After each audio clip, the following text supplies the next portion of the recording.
Hey, what's up, guys? Here on the Fire Sports Power, where everything we got is hot. I'm your host, Zach Jackson. Let's get right to the show I have for you guys today here on our Friday night. It's currently 9:26 on December 27th.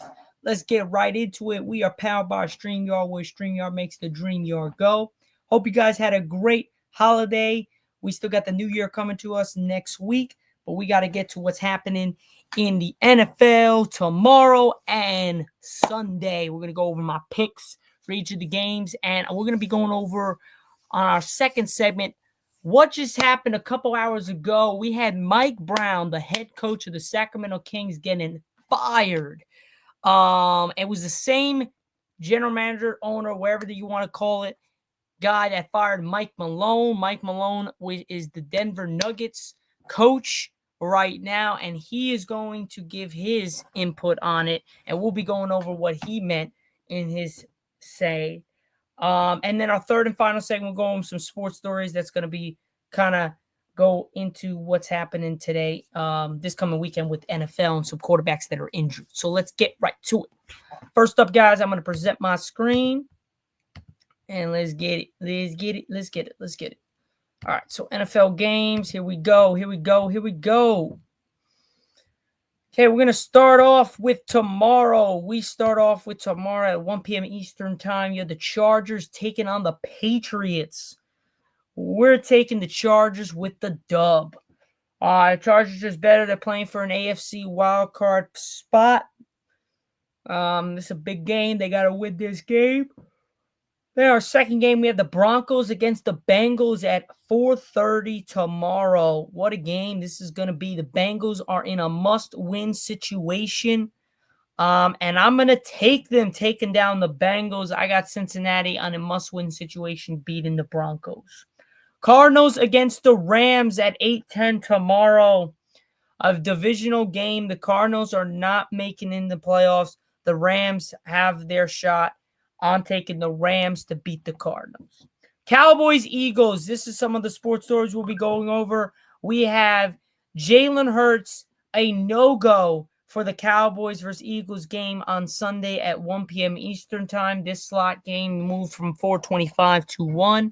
I bet you if this was a win or no playoffs type of role for the Cowboys, this game would have been on 4:25. I'm rocking with my Cowboys. I ain't betting against them, especially now with no Jalen Hurts. I'm taking the Cowboys with the win. Panthers against the Bucks at 1. Panthers have been playing spoiler, trying to play spoiler. Been playing take down the Cardinals and spoiled their hopes of being in the playoff. So I'm gonna take the Bucks, man. Bucky Irvin's gonna have a hell of a day. I think freaking Bucky Irvin, Baker Mayfield, Mike Evans gonna have a field day against Panthers in Tampa Bay. Jets and Bills at 1 p.m. Eastern time in Buffalo. I'm taking the Bills. Josh Allen's going to have a field day with the Jets and that defense. Colts and Giants. Colts are going to kill the Giants at 1. Raiders and Saints. I'm taking the... both these teams are trash, man. Both these teams are trash. I don't know. This one's a tough one. I'm going to go with my CBS Sports. Let's go with what's happening. Raiders. Nah. I'm going to go with the Saints. I got the Saints covering the +1. I got them winning that game at home. I got Saints in the Superdome winning that game. Titans, Jaguars at 1 p.m. Eastern time. Both teams are trash. Titans have shut down Will Levis for the season. Jaguars have a backup quarterback in. This is going to be another shitbag game. I could tell you right off the bat. I'm going to roll with Jacksonville at home. I got Jacksonville winning that game. Dolphins, Browns at 4:05 p.m. Eastern time. Dolphins are in a must-win situation. Browns are just the Browns. The Browns did re-sign Deshaun Watson, restructured his contract, so he's coming back without a doubt. I'm taking the Dolphins, though, with the win in Cleveland. Packers, Vikings. Division rival game. I mean, what a game we have at 4:25 p.m. Eastern time. We have one hell of a game right here, ladies and gentlemen. I'm going to take the man, the myth, the legend. I'm going to go with Minnesota. Sorry, guys. I'm going with Minnesota. I think Minnesota wins this game at home. It's in the Dome. I like Minnesota winning this game. I'm riding with Minnesota. Let's go, Minnesota. All right, now we're going to scroll down to the rest of our games we have, and that is going to be the Sunday night football game between the Falcons and the Commanders. The Falcons have Michael Penix Jr. still playing. Commanders have Jaden Daniels. I'm going to go out on a limb here. I'm taking the Commanders with the win at home. And then if Monday Night Football, you have the Lions versus the 49ers. The Lions are absolutely demolished the 49ers. I'm taking the Lions with the win. So we got some good games. We got good games tomorrow. We got some good games on Sunday. Ultimately, most of the top teams are going to win just based off of who's playing, who's not playing. That's just how it goes. So I'm taking those guys. So that's pretty much it for our picks for this upcoming weekend of NFL games. Now let's get right into the rest that we have. We're going to transition to our second segment, and we're going to be going over the Nuggets. Coach Mike Malone has some thoughts on why the Kings fired Mike Brown. First off, I'm going to put my spin on it. I think the Kings were retarded, absolutely mentally retarded to get rid of Mike Brown. I think Mike Brown was a great coach. He was just coach of the year in the 2022-2023 season. I don't know how you get rid of a coach like that. Yes, they've lost 5 straight, but it's just a way of the laws of averages for coaches. If you win, it goes to the players. If you lose, it goes to the coaches. This is just the way the game is worked this nowadays. All in all, guys, Denver Nuggets coach had a problem with it. Mike Malone didn't hold back in his reaction to the news of Sacramento Kings head coach Mike Brown's fire, ripping the team owner Vivek Randolph for exhibiting no class. They literally had him flying back, and they called him saying, "You're fired." Not in person, which is pretty bad. Brown was fired Friday. Sources told ESPN Shams Charania with the Kings off to a 13-18 start the season and mirrored toward the bottom of the Western Conference. Malone is no stranger to the Kings' womb. He coached for 2 seasons. He was fired by the Randolph in December of 2014, and Brown was the 6th coach to hold that job in a decade since Malone's departure. In discussing the news, Malone said Brown's firing didn't surprise him because of who he works for. "I'm not surprised that Mike Brown got fired. I got fired by the same person," Malone said. "And what really pissed me off about it was the fact that they lost Thursday night, 5th game in a row, I believe, tough loss. They had practice this morning. He does his post-game media, and he's in the car going to the airport to fly to L.A., and they call him on the phone to say, hey, no class, no balls." That's what I'll say about it, that he's fired. I couldn't agree better, Mike Malone. Michael Malone is a class act. He knows what it takes to win. He's won a championship in Denver. He's put that team on the map again. Malone was among several NBA coaches who reacted to the dismay over the news of the Browns firing. We even had Indiana's coach, Pacers coach Rick Carsell, addressed it in the open in his pregame media session before his team visited Boston on Friday night. He called the firing shocking to me, and I'm sure all the people in our profession. "I had the privilege of working with Mike when I was in Indiana coaching the first time," said Carsell, who also is longtime president of the National Basketball Coaches Association. "I view him as one of the standard bearers for integrity for our profession, and I'm just absolutely shocked that the decision was made." Orlando Magic's coach, Jamal Mosley, said coaches understand the job is often thankless and that when a team underachieves, there's a risk of firings. He said it's not his place to discuss another team's decision-making, but made it clear that what he thinks of Brown as a coach and as a person. He compiled a record of 107-88 while he was there. Mosley said he changed a bit of that culture in what he was doing, and I say these things not as a fellow coach. I say this as a close friend. He's been a mentor of mine, and I know how good he is, and I know how he cares. I know he's helped pave the way for so many of us that are in this game right now.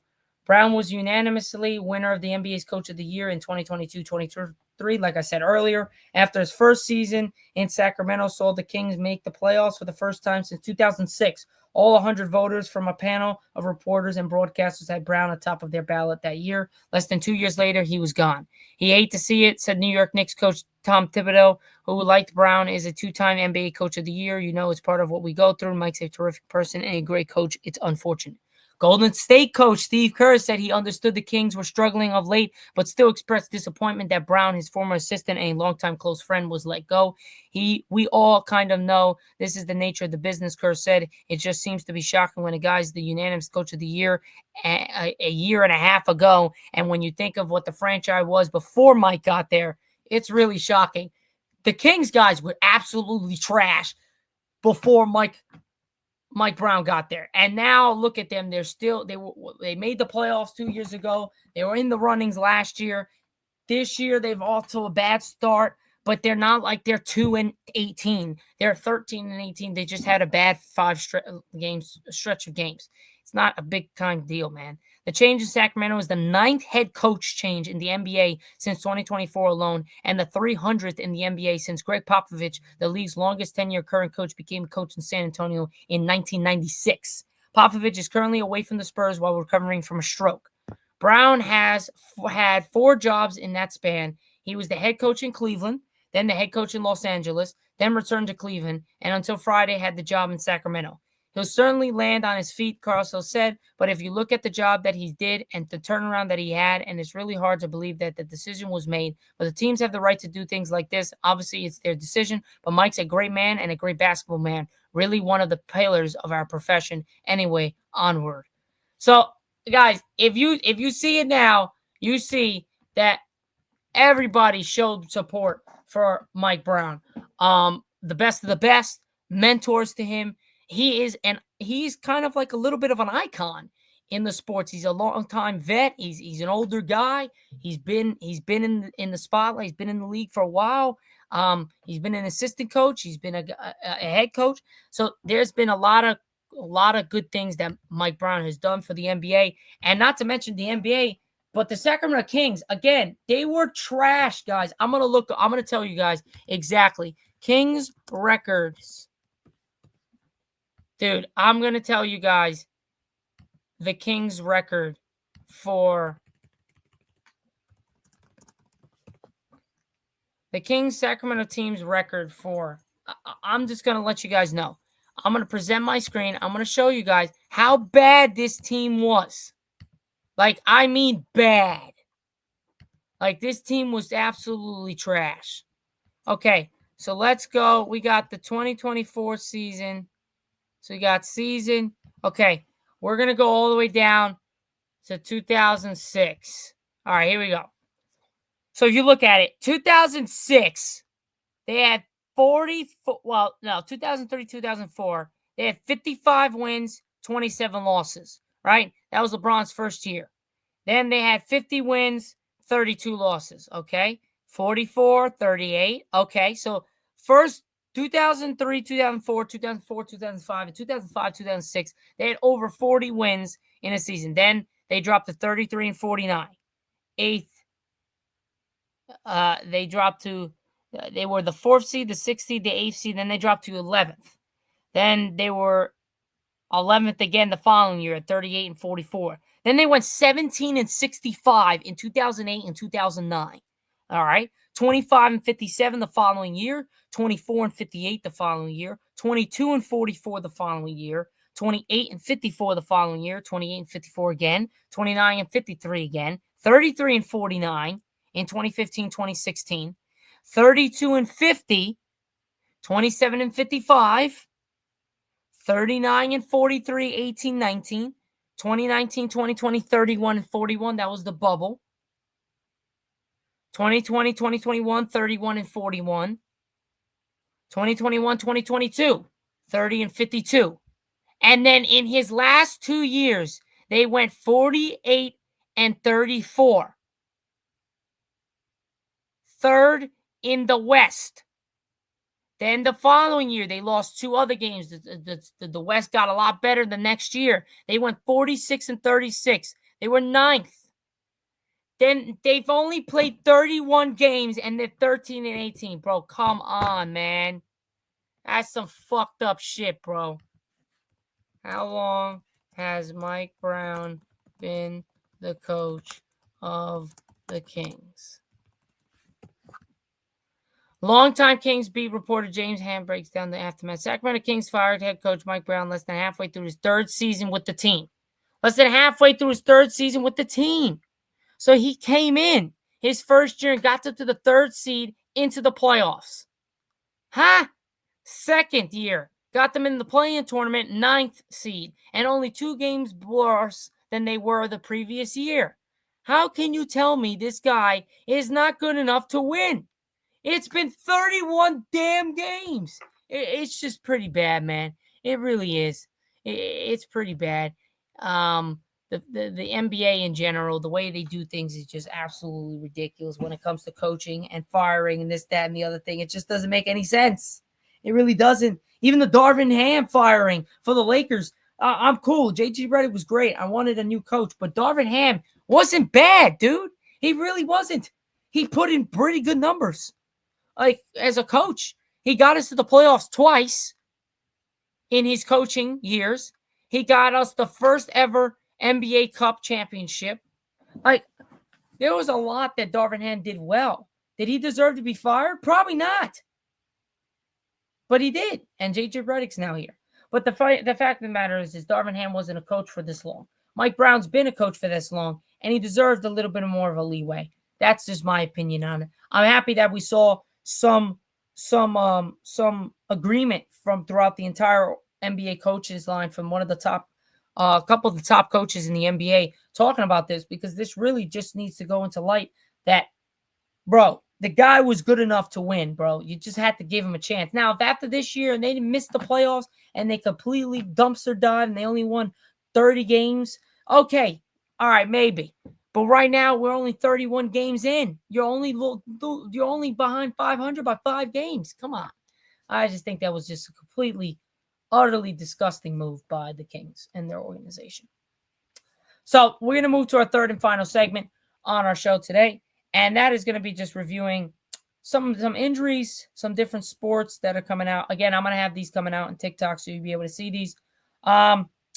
First up, right off the bat, guys, don't be saying anything about Jimmy Butler, whatever. It's not going to happen.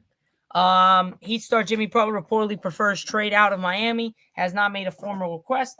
Well, that was shot down by Pat Riley. He basically said, we ain't moving our guy. So Pat Riley is the one that makes the moves, and they basically said that man's not going nowhere.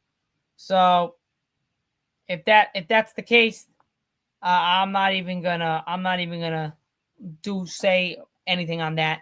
Heat's president Pat Riley insists team won't move All-Star Jimmy Butler despite reported request. So Pat Riley's saying, hey, I don't care about your request. We ain't moving your ass. And to be honest, I don't think that's a bad thing because I think they need him. So all in all, I think it was just a great way to keep Miami in the thick of things. I mean, I know Golden State was looking for that. I know a lot of other teams were looking to see if they can get Jimmy Butler. Luka's going to be out for a while, guys. Luka's going to be out. Mavs star Luka Doncic, who has a calf strain, will likely be eliminated from the contention for NBA awards because he's going to be out. It came out today. Luka Doncic injury is a perfect example why the NBA needs to really tweak its restrictions on awards. But he will be out for about a month. So he definitely will probably lose some leeway here. Without a doubt. But we had some news coming from the MLB. After helping the Dodgers win 2 titles, Bohar reaches the terms with the Red Sox on a 1-year deal for $21.05 million deal. Another move that we have is we had the Pirates legend Andrew McCutchen, 38, returning to the team for the 17th MLB season. He had 20 home runs last year. That dude looks like he hasn't aged. This guy just keeps playing. It's ridiculous. Outfielder Teoscar Hernandez and Dodgers in agreement on a 3-year, $66 million deal. The Dodgers, man, they just be adding people, bro. They be adding people and re-signing people. It's pretty crazy. Now, some NFL news. We had the Browns' Deshaun Watson reach an agreement that paves the way for the QB to return for a 2025 season on a more team-friendly deal. So they restructured it to be more team friendly, so they maybe can go out there and get some more assets, which they desperately need. Cleveland's a pretty much a big disappointment this year. QB Jalen Hurts, like I said, will not play versus the Cowboys due to concussion. Kenny Pickett will start on Sunday at home against the Cowboys. J.K. Dobbins set to return. Chargers reportedly activating running back off the injured reserve ahead of Saturday's game against the Patriots, which they need him without a doubt. We also have to go over the Bengals wide receiver questionable for the must-win game against the Broncos with ankle and knee issues. T. Higgins, possibility of him not playing. And all my Dallas Cowboys have shut down All-Pro wide receiver CeeDee Lamb with his shoulder injury for the remainder of the season. He will make a full recovery for 2025. There's really no reason to put him through anything like that. He put his body on the line last week to get the win against the Bucs. Ultimately, we put him in that situation because we thought we were going to need him to win the game, because we thought if the Commanders would have lost, we would have still had a shot at the playoffs. We don't. It makes sense to just sit him because he was really hurting last week, without a doubt. And then Seahawks placed running back Kenneth Walker III on a season-ending injury reserve, signed runner off practice squad. So we have had a bit of a conundrum with some injuries and whatever. QB Teddy Bridgewater coming out of retirement and signing with a team that's already clinched a playoff spot. He is signing with the Detroit Lions. After winning his high school alma mater, he came back and won them a state championship. And guess what? Won a state championship and got the dub. And now he's going to be the backup to Jared Goff in Detroit. All in all, that just shows his commitment and his want to play. But then after this, he's going to go back to that squad to try to get them another state championship. Allen has had a broken Josh Allen. I cannot believe, guys, this is going to be one of our last ones that we go over. Josh Allen has had a broken hand since week 1. He's been playing the entire season like that. That is pretty absurd. Other than that, guys, that's pretty much it for my show here on the Fire Sports Pod, where everything we got is hot. I'm your host, Zack Jackson. This is Season 6, Episode number 12. We'll catch you guys on Recap Monday for Season 6, Episode 13. My co-host, Irv, will be right back with our show coming next week. He's been on vacation. So I'll catch you guys there. Again, guys, we're powered by StreamYard, where StreamYard makes the dream yard go. I'll catch you guys on Monday. Enjoy the weekend, and I'll see you guys on Monday. Peace.